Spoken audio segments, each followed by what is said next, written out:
스코틀랜드에 에릭 리델이라는 육상 선수가 있었습니다. 사진을 한번 보실까요? 네, 이 사람인데요. 에릭 리델입니다. 이 사람은 어릴 때 유망한 운동선수로 이렇게 각광을 받았고, 그래서 그를 이 잠재적인 차기 올림픽 금메달 리스트로 이렇게 언급되기도 하였습니다. 그리고 마침내 그는 1924년 프랑스 파리에서 열린 올림픽에 이제 출전을 하게 되는데요. 그리고 그동안의 기록, 그러니까 계속해서 운동을 하면서 기록해 왔을 테니까 그동안의 기록으로 보아서 그가 금메달을 딸 것이라는 데 대해서는 의심의 여지가 하나도 없었습니다. 모두 다 이 사람이 금메달을 딸 것이다, 이렇게 이제 생각을 했던 것이지요. 그런데 자신의 주 종목이었던 이 100m 예선날이 공교롭게도 주일날 열리게 되었습니다. 어떻게 하였을까요? 선교사의 자녀였고 또한 믿음의 사람이었던 리델은 주일에는 경주를 하지 않는다는 자신의 신앙 원칙에 따라서 가장 확실하였던, 모두 다 금메달을 딸 것이다, 이렇게 생각하였던 그 금메달의 기회를 내려놓고 기권을 하게 됩니다. 본국에서는 실망과 비난이 쏟아졌지요. 그럼에도 그는 자신의 믿음의 신념을 버리지 않았습니다. 그리고 며칠 뒤 400m 경기가 있었는데요. 이 경기에 리델이 또 뛰게 되었습니다. 100m가 주 종목이었던 그는 400m에서 놀라운 기록으로 우승을 하여서 금메달을 목에 걸게 됩니다. 네, 또다시 사진. 네, 이 사진이 이 사람의 이야기를 담은 불의 전차라는 영화의 포스터인데요. 후에 그는 중국 선교사로 헌신하였던 부모님을 따라서 선교사로 헌신을 하였고 44살의 젊은 나이로 선교지에서 순교를 하게 되었습니다. 여러분은 이 이야기를 어떻게 생각하십니까? 아마 많은 현대인들이 이렇게 말할 것입니다. 주일날 더 열심히 뛰어서 금메달 따면 좋지, 하나님도 그거 용납하실 거야, 이렇게 생각하면서 그의 행동이 과하다고, 미련하다고, 심지어 잘못됐다고 정죄하기도 할 것입니다. 또한 이런 이야기를 들으면 우리는 너무 우리와 그들 간의 이 괴리감을 느낍니다. 왜냐하면 그들의 삶과 믿음이 지금 우리와 너무 큰 격차를 보이기 때문입니다. 나는 지금 하루하루 힘겹게 살아가고 있는데 이런 사람들은 어째서 이런 삶을 살 수 있는 것일까요? 믿음을 위해 포기하는 삶, 주님만을 바라보면서 도우심을 구하면서 사는 삶, 도대체 어떻게 하면 우리도 이런 믿음으로 사는 그런 사람이 될 수 있을까요? 오늘 말씀을 통해서 특별히 이번 주 우리가 영성 수련회를 했는데, 영성 수련회 가운데 강사 목사님이 주신 말씀 3일 동안의 이 중심 주제를 가지고 설교 내용을 인용하면서 여러분과 말씀을 나누려고 하는데요. 우리에게 주시는 말씀을 듣고 도전을 받는 귀한 시간이 되었으면 좋겠습니다. 오늘 본문은요, 예수님과 이제 유대인 간의 논쟁 가운데 나온 말씀입니다. 당시 유대인들은 예수님을 어떻게 하면 이 예수님을 잡아 죽일 수 있을까, 이걸 이제 생각을 하고 있었는데요. 그리고 실제로 지금 대제사장과 바리새인들이 예수님을 잡으려고 사람들을 보낸 그런 상황이었습니다. 이런 상황 속에서 예수님께서 사람들에게 외치시면서 선포하셨습니다. 이르시되 누구든지 목마르거든 내게로 와서 마시라. 나를 믿는 자는 성경의 이름과 같이 그 배에서 생수의 강이 흘러나오리라 하시니. 아멘. 통계청 사회조사에 따르면요, 현대인의 38.2%가 평소에 외로움을 느끼며 살아간다, 그렇게 대답했다고 합니다. 그러니까 약 40%, 10명 중에 4명이 평소에도 나는 참 외로워 라고 느끼며 살아간다는 것입니다. 그리고 우리나라의 고독사가요, 매년 8.8% 증가 추세에 있고, 그래서 정부가 외로움 대응 정책까지 내놓고 있습니다. 그러니까 우리나라가 지금 심각한 외로움, 그 괴로움 가운데 이 사람들이 살아가고 있다는 것이지요. 근데 여러분, 지금 우리가 얼마나 부요한 시대에 살고 있습니까? 볼거리, 먹을거리, 즐길거리, 이런 것들이 우리 주변에 얼마나 많이 있습니까? 물질적 수준은 높아졌고요, 교육 수준도 굉장히 높아졌습니다. 그런데 동시에 우울증이 증가하고 외로움이 증가하고 고독사가 증가하고 있다는 것입니다. 왜 이런 현상이 나타나는 것일까요? 이것은요, 우리가 물질적으로는 풍요해졌지만 우리 마음의 갈증은 더 커지고 있다라는 사실을 말해주고 있는 것입니다. 왜 그럴까요? 왜 이렇게 우리 마음 가운데 갈증이 점점 더 커지는 것일까요?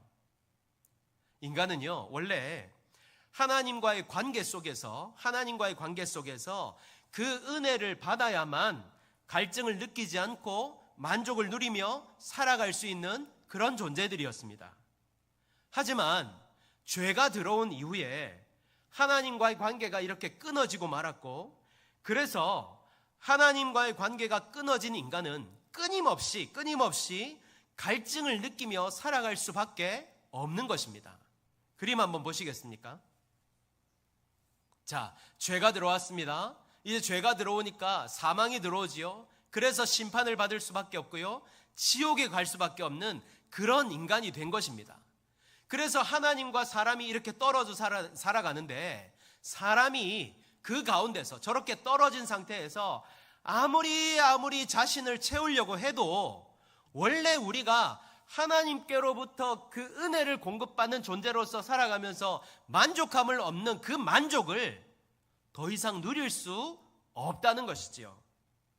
그러니까 지금 예수님께서 하시는 말씀은 이 목마름은 단순히 물이 부족한 상태를 말하는 것이 아닙니다. 하나님과의 관계가 끊어져서 하나님 없이 살아가는 인간, 이 영혼의 근원적인 갈증인 것이죠. 이런 갈증을 가진 모든 사람들을 예수님께서 지금 뭐라고 하십니까? 오라고, 나에게 오라고 지금 초청하고 계시는 것입니다. 사랑하는 여러분, 지금 이 자리에 혹시 목마른 분이 계십니까? 갈증이 있는 분이 계십니까? 아무리 무엇인가를 구하고 그래서 그것으로 채워도 도무지 채울 수 없는 타는 갈증이 있는 분이 계십니까?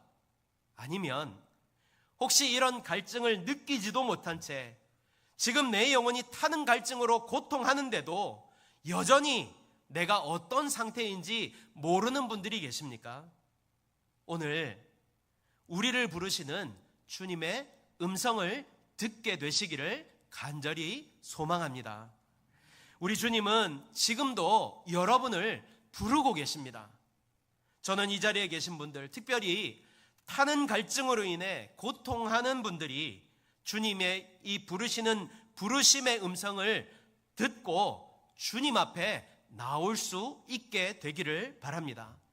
그런데 우리가 왜 주님의 음성을 들어야 될까요? 왜 주님의 음성을 우리가 들어야 될까요? 38절입니다. 나를 믿는 자는 성경의 이름과 같이 그 배에서 생수의 강이 흘러나오리라. 아멘. 여러분, 예수 안에 생명이 있습니다. 예수님 안에 생수가 있어요. 우리의 갈증, 타는 목마름, 이 세상 그 무엇으로도 채울 수 없는 나를 차고 넘치도록 채울 것은 오직 예수님의 이름밖에 없습니다. 그래서 우리가 예수님을 믿어야 하는 것입니다. 어떤 사람이 이렇게 말을 했습니다. 이 사람은 나름대로 성공을 하고 나름대로 사람들에게 이름을 알린 사람이었는데요. 하지만 이 사람은 항상 자신이 결핍을 느끼며 살았다고 합니다. 그래서 술로 채워보기도 하고 담배로 채워보기도 하고 그것만 했겠습니까? 온갖 더러운 것으로 자신을 채우려고 했답니다. 그런데도 도무지 채울 수가 없더랍니다. 그런데 이분이 예수님을 만났습니다. 그리고 나서 이렇게 고백을 했습니다. 나의 결핍이 채워졌다. 나의 결핍이 충만히 채워졌다. 이런 고백을 했습니다.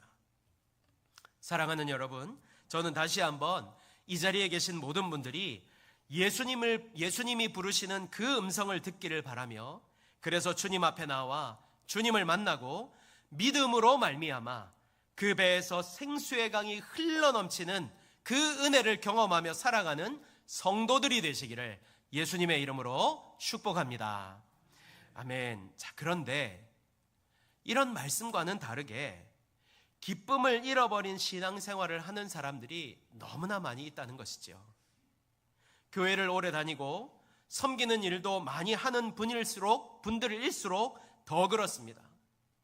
처음 우리가 예수님을 만나고 난 뒤에 어떻습니까? 기쁨이 막 넘칩니다. 샘솟습니다. 정말 이 말씀처럼 그 배에서 생수의 강이 흘러나오는 것처럼 막 이렇게 막 샘솟습니다. 그래서 교회 나오는 것이 너무너무 즐겁고 너무너무 사모되고 주일날 예배 드리는 것도 너무너무 사모가 됩니다. 그 마음으로 섬기기를 시작했는데 하루하루 시간이 지날수록 어느덧 이 기쁨은 사라지고 습관적으로 교회 생활을 하고 습관적으로 신앙생활하고 그래서 습관적으로 섬기거나 마치 이렇게 회사 일을 하듯 그렇게 기계처럼 교회 일을 하는 사람들이 많이 있다는 것이죠. 제가 잘 아는 권사님은요, 젊을 때부터 얼마나 섬기는 일 충성하고 막 봉사하고 얼마나 많이 했는지 모릅니다. 그런데 점점 신앙이 식어가는 것 같더니 지금은 겨우 교회를 나오고 계십니다. 문제는 이런 분들이 교회 안에 한두 분이 아니라는 것이죠. 그런데 왜 이런 일들이 일어나게 되느냐는 것입니다. 오늘 본문으로 다시 돌아와서 보겠습니다. 37절에 이렇게 말씀합니다. 누구든지 목마르거든 내게로 와서 마시라. 이렇게 말씀하고 나서요, 38절에서 나를 믿는 자는 그 배에서 생수의 강이 흘러나오리라 이렇게 말씀하고 있습니다. 그러니까 뭐예요? 주님 앞에 나아가면 우리는 우리의 배에서 생수의 강이 흘러나온다, 이것을 경험하며 살 수 있다라고 지금 말씀하는 거잖아요. 그러면 여러분에게 묻겠습니다. 그러면 지금 예수님을 믿는 우리 안에 이처럼 생수의 강이 흘러나옵니까? 여러분, 이렇게 생수의 강이 흘러나오는 것을 날마다 경험하며 그렇게 살아가고 계십니까? 충만한 은혜가 있고 기쁨이 항상 넘치십니까? 그것도 계속해서 이 흐름을 지속하며 살아가고 있습니까? 솔직히 말하면 그렇지 못한 사람들이 더 많이 있습니다. 그래서 오늘 이 말씀은요, 우리에게 도전이 되기는 하지만 쉽게 수긍할 수 없는 말씀인 것입니다. 쉽게 말해서 우리는 날마다의 삶 가운데 이처럼 약속하신 주님의 은혜를 경험하면서 살아가지 못한다는 것이죠. 그렇게 본다면 지금 예수님이 말씀하시는 것은 틀린 것이지요? 맞습니까? 예수님이 말씀하시는 게 지금 틀린 것입니까? 자, 오늘 이 본문의 말씀 가운데 우리가 주목해야 할 단어가 있는데요, 그것은 마시라는 말씀과 믿는 자는 이라는 단어입니다. 이 단어들은요, 원래 현재형으로 쓰이고 있는데요, 그런데 헬라어에서 현재형은 단회적으로 그치는 것이 아니라 반복과 계속의 상태를 나타내는 것입니다. 반복과 계속. 그러니까 마시되 한 번 마시고 끝, 한 번 마시고 끝이 아니라 반복해서 계속 마시는 것이고 반복해서 계속하여 믿는 것을 의미하는 것입니다. 다시 말해서 생수의 강이 우리 속에서 계속해서 흐르는 것을 체험하며 살아갈 수 있다는 것이지요. 어떻게요? 끊임없이 예수님을 믿고 의지하는 그 믿음의 상태를 말하는 것입니다. 끊임없이 예수님과 가까이 하고 끊임없이 예수님과 동행할 때 우리는 우리의 배에서 생수의 강이 흘러 넘치는 것을 경험하며 날마다 경험하면서 살아갈 수 있다는 것입니다. 자, 그렇다면 어떻게 이런 상태의 신앙생활, 믿음 생활을 하면서 살아갈 수 있을까요? 어떻게 하면? 자, 첫 번째, 하나님께서 우리와 함께 하심을 믿고 살아가야 된다는 것입니다. 창세기 37장의 말씀인데요, 영성 수련회 첫날과 둘째 날, 셋째 날 주신 그 말씀의 주제를 가지고 이제 여러분과 함께 나누려고 합니다. 여러분, 특별히 우리 유튜브나 홈페이지에 영성 수련회 말씀이 지금 올라가 있거든요. 꼭 여러분 들으시길 바랍니다. 출퇴근 시간이라도 여러분 이렇게 유튜브 이렇게 차량이랑 연결하셔서 들을 수는 있잖아요. 꼭 들으시길 바랍니다. 자, 요셉은요, 처음부터 총리가 되기를 꿈꾸며 살았던 사람이 아니지요. 오히려 그는 그런 자리와 먼 사람이었습니다. 고생을 모르고 자랐던 요셉은요, 하루아침에 형들에 의해 팔려 노예가 되었습니다. 자, 만약 우리가 하루아침에 노예가 되었다, 어떤 집안의 종이 되었다고 한번 생각해 봅시다. 아니, 우리가 하루아침에 완전히 망했다고 한번 생각해 봅시다. 그러면 우리가 무슨 생각을 하겠습니까? 절망하고 낙심하고 비관하지 않겠습니까? 내가 뭘 잘못해서 그런가? 인생 잘못 살았구나, 이렇게 생각하지 않을까요? 또 내가 아이고 그 사람만 안 만났으면, 저 사람 때문에 내가 이렇게 하면서 남을 탓하지 않겠습니까? 그런데요, 요셉은 그렇게 하지 않았습니다. 그는 그저 그곳에서의 삶을 살았습니다. 도무지 이해되지 않았지만, 여러분, 이해가 되겠어요? 아무리 그래도 그렇지 형들이 자신을 노예로 팔 거라는 생각을 했겠습니까? 하지만 그는요, 이런 생각을 다 내려놓고 그저 한 걸음 한 걸음 하루하루를 살아내었습니다. 무엇을 가지고요? 하나님이 나와 함께 하신다는 믿음, 하나님의 말씀에 살아계심을 믿는 믿음, 하나님을 향한 포기하지 않는 믿음, 그 믿음을 가지고 하루하루를 살아내었던 것입니다. 사랑하는 여러분, 지금 힘든 시간을 보내고 계십니까? 어려운 상황에 처해 계십니까? 여러분이 어떤 시간과 환경 속에 있다 하더라도 거기서도 우리 주님이 여러분과 함께 하심을 믿으시기를 바랍니다. 요셉과 함께 하셨던 하나님께서 여러분과 동일하게 함께 하신다는 사실을 믿으시기를 바랍니다. 이런 믿음이 있을 때 우리는 그곳에서도 더 나아지는 삶도 없고 또 더 희망이 보이는 삶도 없을지 모르지만, 우리는 요셉과 같이 그곳에서도 함께 하시는 하나님을 경험하면서 도와주시는 그 손길을 경험하면서 살아가는 성도가 되어질 것입니다. 그리고 요셉과 같이 진정으로 형통한 삶을 살아가는 성도가 될 수 있을 것입니다. 다윗이 이렇게 고백을 했습니다. 시편 23편 4절에 내가 사망의 음침한 골짜기를 다닐지라도 해를 두려워하지 않을 것은 주께서 나와 함께 하심이라. 주의 지팡이와 막대기가 나를 안위하시나이다. 이 말씀을 붙들고 포기하지 않는 믿음으로 항상 주님과 동행하며 매일매일의 삶을 살아가는 성도가 되시기를 예수님의 이름으로 축복합니다. 아멘. 두 번째는요, 기도로 하나님을 붙들어야 됩니다. 누가복음 18장의 말씀인데요, 자, 우리가 먼저 기억해야 될 것이 있습니다. 그것은요, 우리가 믿음으로 살아갈 수 있는 가장 중요한 비결은 다른 것 없습니다. 말씀과 기도입니다. 말씀과 기도. 오늘은 기도에 대해서만 여러분과 함께 나누려고 하는데요, 그런데 우리가 이 기도의 중요성, 말씀의 중요성은 너무나 잘 알면서도 하지 않는 사람들이 너무 많이 있다는 겁니다. 여러분, 우리는요 지금 겪어보지 못한, 한 번도 겪어보지 못한 참으로 어려운 시대를 우리가 살아가고 있습니다. 그렇지 않습니까?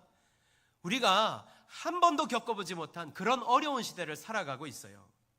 먹고 살기는 나아졌는데 부족한 것은 없는 것 같은데 늘 마음 한켠 무언가가 불안하고 왜 늘 이렇게 외로움 가운데 살아가고 있습니다.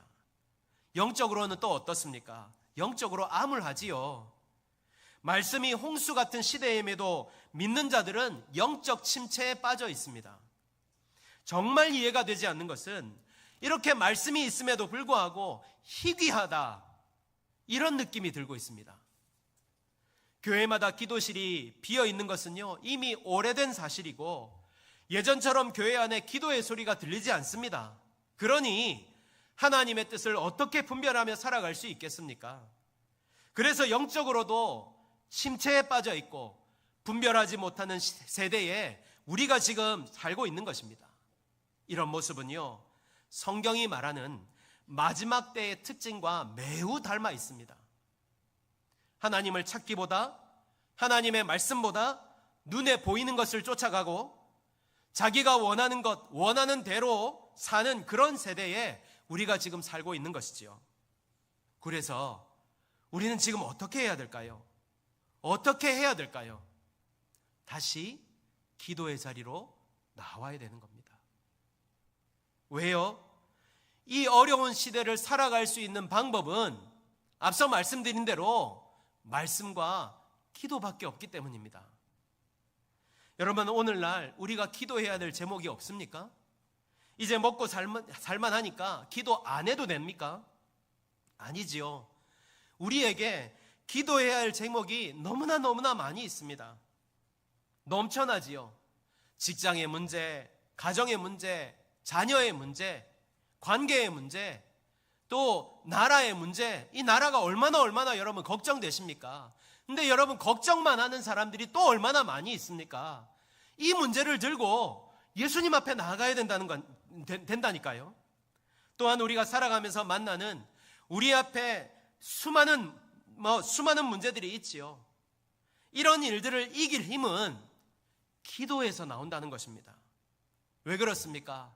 우리는 약하지만 하나님은 강하시고 그 하나님 앞에 나아가 기도하는 자는 하나님의 일하심을 보게 될 것이기 때문입니다.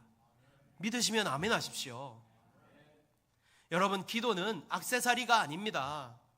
기도는 하나님께서 성도들에게 그냥 갖고 다녀라, 그냥 이거 알고 있어라, 이러고 준 것이 아닙니다. 기도는요, 하나님께서 성도들, 우리들에게 주신 가장 강력한 무기입니다. 그런데 이 무기를 쓰지 않고 녹슨 채 방치하는 사람들이 얼마나 많은지 모릅니다. 여러분, 기도하지 않는 그리스도인들은요, 그리스도인은 그가 아무리 많은 것을 가지고, 아무리 많은 재능을 갖고, 아무리 많은 뛰어난 지혜를 가졌다 할지라도 사단이요, 두려워하지 않습니다. 그 사람 왜 두려워하겠습니까? 자기 자신의 지혜 가지고 자기 자신이 가진 걸로 일하는데 안 두려워합니다. 여러분, 반대로요, 비록 부족하고 연약하고 모자라도 기도하는 사람은요, 사단이 두려워합니다. 그러므로 기도의 능력을 믿고 주님 앞으로 나오십시오. 하나님께서 살아계셔서 여러분의 기도를 들으신다는 사실을 믿는다면, 그 기도를 통해 하나님의 일하심을 믿는다면 이제부터 우리는 기도해야 되는 것입니다. 그런데 우리가 기도를 하려고 하면 마치 이 누가복음 18장의 과부가 불의한 재판관에 섰을 때처럼 뭔가 이렇게 막히는 듯한 느낌이 든다는 것이죠. 아, 하나님 내 기도 안 들어주시는구나. 내가 이렇게 열심히 기도하는데, 내가 이렇게 마음을 쏟아서 목사님 말씀 듣고 내가 이렇게 나와서 기도하는데 이게 기도 안 들으시는 것 같아, 이렇게 생각하는 분들이 있다는 것이죠. 하지만 여기서 말씀하는 것이 무엇입니까? 그럼에도 불구하고 낙심하지 말고 포기하지 말고 계속해서 기도하면 하나님을 만날 수 있으니 기도를 포기하면 안 된다라는 것을 지금 말씀하고 있는 것입니다. 제가 이번 주에 참 감사했던 것은요, 우리 영성 수련을 마치고 목사님의 말씀을 주셨잖아요. 여러 가지 말씀을 주셨지만 우리 기도하자, 우리 같이 기도하자, 이 말씀을 주셨는데 이 말씀에 순종하여서 금요일 저녁에 기도하러 온 분들이 계시더라고요. 물론 오신 분들 중에는 새벽 기도에 또 자리를 지키시는 분들도 계셨는데요. 그런데 말씀에 순종하여서 또다시 이렇게 기도의 자리에 저녁에 또 이렇게 피곤한 몸을 입고 육신을 이끌고 나와서 이렇게 기도의 자리를 지켜주시는데 제가 얼마나 감사했는지 모릅니다. 여러분, 지금 우리에게 필요한 것은요, 다른 것이 아닙니다. 기도입니다. 그러므로 시간을 내어서, 마음을 내어서 기도의 자리로 나오십시오. 이제는 결단하고 순종하여 기도의 자리를 지키십시오. 저는 여러분이 기도의 자리에서 예수님을 만나게 되시기를 바랍니다. 기도의 자리에서 예수님이 이루시는 일들을 보게 되시기를 축복합니다. 기도의 무기로 세상을 이기며 사는 그리스도인들이 되시기를 바랍니다. 이 마지막 시대에 기도의 사람이 되어서 분별력을 갖고 믿음으로 살아가는 성도들이 되시기를 예수님의 이름으로 축복합니다. 아멘. 마지막 세 번째는요, 하나님의 시간표를 믿고 주님을 선택하여 일상의 삶을 살아가야 한다는 것입니다.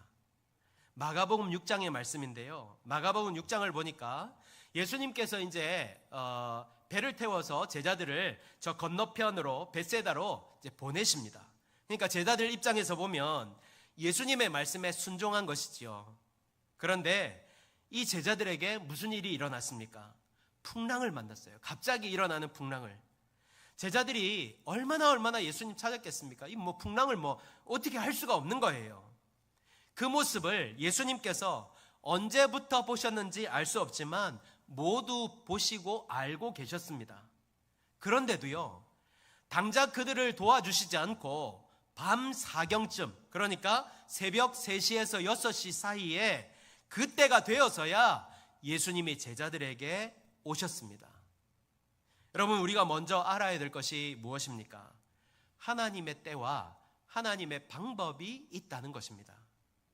하나님의 시간표가 있다는 것이죠. 우리는 기도하면서 또 믿음으로 살아가면서 우리가 좋은 때, 낮에 오시면 얼마나 좋습니까? 좀 편안한 시간에 오시면 얼마나 좋아요. 그리고 막 이렇게 급할 때 빨리 와주시면 얼마나 좋습니까? 그러나 이 제자들의 모습을 통해서 우리들에게 무엇을 말씀합니까? 우리 시간이 아니라는 겁니다. 우리의 방법이 아니라는 것입니다. 주님의 시간과 방법입니다. 우리의 시간과 방법은 실수가 있지만 주님의 시간과 방법에는 실수가 없지요. 그러므로 우리가 해야 될 것이 무엇입니까? 낙심하지 말고 믿음으로 살아가야 되는 것입니다. 반드시 주님 우리를 찾아오셔서 가장 좋은 시간과 가장 좋은 방법으로 우리의 문제를 해결해 주시고 우리의 눈물을 닦아 주시며 위로해 주실 때가 반드시 올 것이기 때문입니다. 그런데 막상 이렇게 예수님이 찾아오시니까 이 제자들이 또 예수님을 보고서는 뭐라고 했습니까? 유령이라 막 이렇게 했습니다. 왜 이런 일이 일어나지요? 우리들의 문제가 무엇입니까? 우리가 머리로는요, 그동안 배운 가닥이 있잖아요. 그러니까 풍랑이 찾아올 때 주님을 찾아야 됩니다. 믿음으로 이 풍랑을 이겨내야 됩니다. 이걸 알고 있다는 거죠. 알고 있지요. 그런데 실제로 주님이 나타나시면, 도와주시려고 나타나시면 그걸 잊어버리는 거예요. 제자들이 그랬습니다. 그들은 풍랑을 만나서 예수님을 찾았습니다. 예수님은 그들을 위해 물 위를 걸어서라도 급히 찾아오셨어요. 그런데 막상 예수님이 찾아오시니까 그들이 유령이라 했던 것입니다. 이게 뭔 말이죠? 무슨 말이죠? 예수님보다 그들 안에 두려움과 공포가 컸다는 것입니다. 그 두려움과 공포가 그들을 완전히 사로잡고 있었던 거예요. 그래서 예수님이 찾아오셨음에도 불구하고 정작 예수님이 찾아오셨는데 예수님은 알아보지 못했던 것이죠. 아니, 예수님이 찾아올 거라는 기대가 없었던 것입니다. 그래서 유령이라 했던 겁니다. 그래서 지금 이 말씀이 우리들에게 도전하는 것이 무엇입니까? 주님의 때와 방법이 있음을 믿고 끝까지 믿음으로 살아가되 진정으로 나를 도우시고 붙드시고 찾아와 주시는 주님을 기대하고 그래서 그 믿음으로 사는 성도가 되어야 한다는 사실을 말씀하는 것입니다. 여러분, 이제 우리 앞에 풍랑이 없겠습니까? 자, 은혜 받았습니다. 하나님이 은혜를 주셨어요. 이제 나도 일상의 삶을 살아가야지 결단했습니다. 그러면 이제 우리 앞에 풍랑이 없겠습니까? 이제 은혜를 받았으니까 거친 풍랑이 잔잔해졌을까요? 해볼만 하겠습니까? 그렇지 않습니다. 우리 인생의 풍랑은 언제 찾아올지 모르고 여전히 우리에게 힘들 것입니다. 게다가 심지어 이 풍랑이 언제 끝날지 알 수 없습니다. 그래서 여전히 고통에 신음하는 시간을 보낼 수도 있을 것입니다. 하지만 그때에 우리는 풍랑과 어려움이 찾아올 때 그것을 이제 바라보는 것이 아니라 예수님만 바라보며 믿음으로 살아가는 성도가 되어야 된다는 것이지요. 사랑하는 여러분, 우리는 이제 영성 수련회를 마쳤습니다. 참 좋은 시간이었고 귀한 시간이었고 은혜의 시간이었습니다. 그러나 이제 우리는 다시 일상의 삶으로 돌아갑니다. 그 삶 가운데 우리는 언제나 주님을 붙들 수 있는 성도가 되어야 됩니다. 염려가 아니라 주님을 붙들고, 걱정이 아니라 주님을 의지하며, 근심이 아니라 주님을 바라보면서 살아가야 되는 것입니다. 그럼에도 우리에게 계속적인 어려움이 있을 수 있습니다. 그러나 끝까지 주님 붙든 손 놓지 말고 주님과 동행하며 살아가야 한다는 사실을 지금 말씀하고 있는 것입니다. 그럴 때 주님은 틀림없이 우리에게 가장 좋은 때와 가장 좋은 방법으로 모든 것을 해결하여 주시고 회복해 하시며 더 큰 은혜를 부어 주실 것입니다. 그렇게 하루하루의 삶을 살아낼 때 우리는 비로소 성경에 나오는 믿음의 사람처럼, 믿음으로 살아간 수많은 믿음의 조상들처럼 그렇게 믿음의 사람으로 온전히 살아가는 성도가 되어질 것입니다. 저와 여러분 모두가 주님의 때와 방법으로 가장 좋은 것을 주실 것을 믿고 오늘 내게 주어진 그 일상의 삶을 믿음으로 살아가는 성도가 되어서 믿음의 길을 승리하며 걸어가는 성도가 되시기를 예수님의 이름으로 축복합니다. 아멘.